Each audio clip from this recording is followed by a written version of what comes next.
कि अंबिका चाची जो है उसका सारा काला चिट्ठा पूरे परिवार के सामने खुल गया है। और अर्जुन जो है वो घर पर आ जाता है यूवी के अपनी बहन को ले जाने के लिए, लेकिन यूवी के सामने गायत्री या फिर शीतल अपना सारा पिछला जो उसको ज़िंदगी किस तरीके से काटी है वो सब बता देती है कि मुझे पिछला कुछ भी याद नहीं है, मेरा एक्सीडेंट हो गया था और मेरा भाई मुझे अपने साथ ले गया था।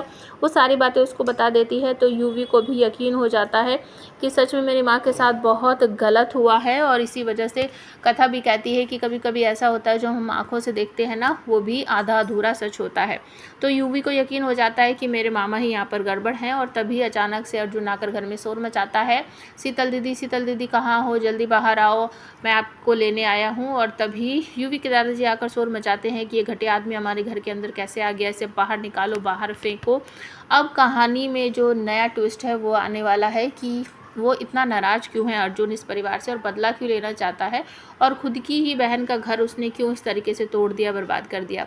तो कहानी ये है कि यूवी की जो बुआ है उसकी शादी अर्जुन के साथ होने वाली थी। अर्जुन उसे पसंद करता था लेकिन वो कुछ करता धरता नहीं था, काम धंधा नहीं करता था। तो यूवी के दादाजी ने उसकी शादी करने से मना कर दिया था कि पहले तुम अपना काम धंधा करो, अपना बिजनेस खड़ा करो या कुछ भी करो, अपने पैरों पर खड़े हो, तब मैं अपनी बेटी की शादी तुम्हारे साथ करूँगा।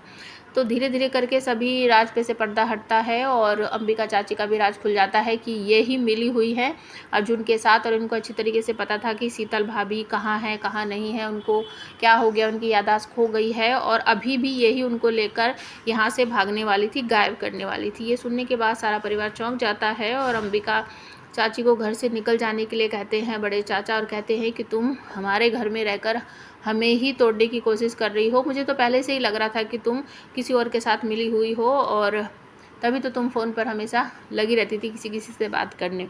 लेकिन यहाँ पर वो माफ़ी मांगती है कि मुझे माफ़ कर दो, मैंने तो ऐसा कुछ किया ही नहीं है, ये अर्जुन झूठ बोल रहा है। और अर्जुन अपनी बहन का हाथ पकड़ के कहता है कि चलो शीतल दीदी घर चलते हैं, लेकिन वो बहुत ज़ोर से हाथ झटक देती है, कहती नहीं मैं तुम्हारे साथ नहीं जाऊंगी, मुझे अपने घर में रहना है, अपने बेटे के साथ रहना है। लेकिन वो जब ज़रा ज़बरदस्ती करता है तो यूवी खींच कर एक घूसा मारता है अपने मामा को और कहता है कि निकल जाओ मेरे घर से, माँ ने कह दिया ना वो तुम्हारे साथ नहीं जाना चाहती। इसके बाद यूवी की बुआ आती है और वो कहती है कि अर्जुन तुमने खुद की बहन का घर तोड़ा, तुम खुद की बहन के साथ अगर इस तरीके से कर सकते हो तो मैं तो बाहर वाली थी, अच्छा हुआ मेरी शादी तुमसे नहीं हुई, नहीं तो पता नहीं तुम मेरे साथ और क्या क्या करते। तो ये बात सुनने के बाद अर्जुन को बहुत शर्मिंदगी सी महसूस होती है और वो वहाँ से चला जाता है। इसके बाद कथा माफ़ी मांगती है, दादाजी से कहती है कि मुझे माफ़ कर दीजिए, ये सारी बातें मैंने आपसे छुपाई और शीतल माँ जी को घर में रहने का हक दे दीजिए। लेकिन वो मना कर देते हैं, कहते हैं कि मुझे तुमसे कोई बात नहीं करनी। आप हमें कमेंट करके बताओ क्या दादाजी का मन पिघल जाएगा और वो शीतल माँ को इस घर में रहने की जगह दे देंगे क्या।